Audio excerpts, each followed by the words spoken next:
Hello, Dr. Trueman. My name is Joy Carrion. I am from Andrews University in Southwest Michigan.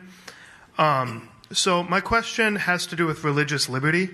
And so I definitely believe that the West and America was founded on Judeo-Christian principles, and I've certainly said that. And but over the last few years, right, with the Christian nationalism movement, I see a strain that seems to view religious liberty as like a utilitarian thing, right? Like it's religious liberty for Christians and it's religious liberty for us to, impose our values. And there's a place for that, right?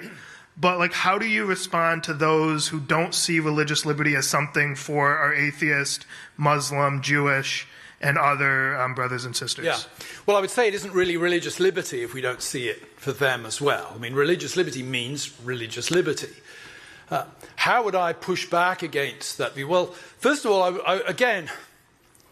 I want to acknowledge that the risk you take when you have religious liberty is the kind of situation that's opening up at the moment.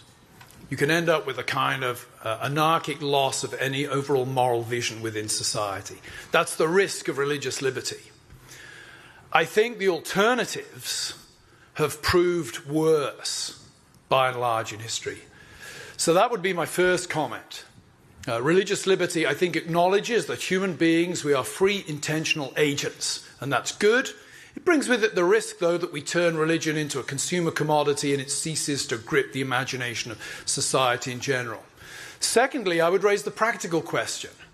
As far as I can see it, the Christian nationalists are a few hundred people online.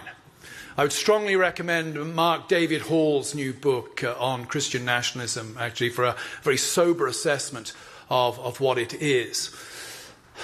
There seems to me to be a big gap in their scheme.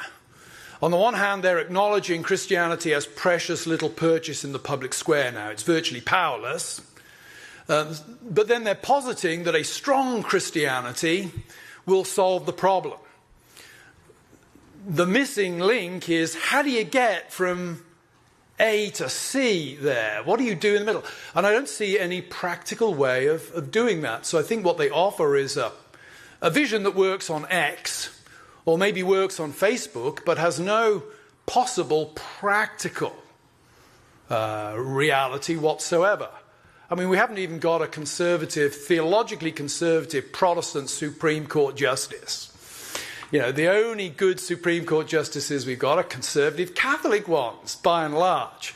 So that shows you how far... Sorry.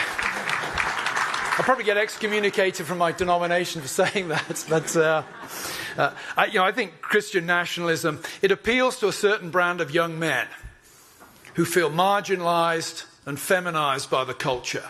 But I don't see it as a practical option for going forward. And coming from a country that has an establishment principle and has an established church, I would say the history of establishment indicates that the church gets secularized, not that the nation gets Christianized.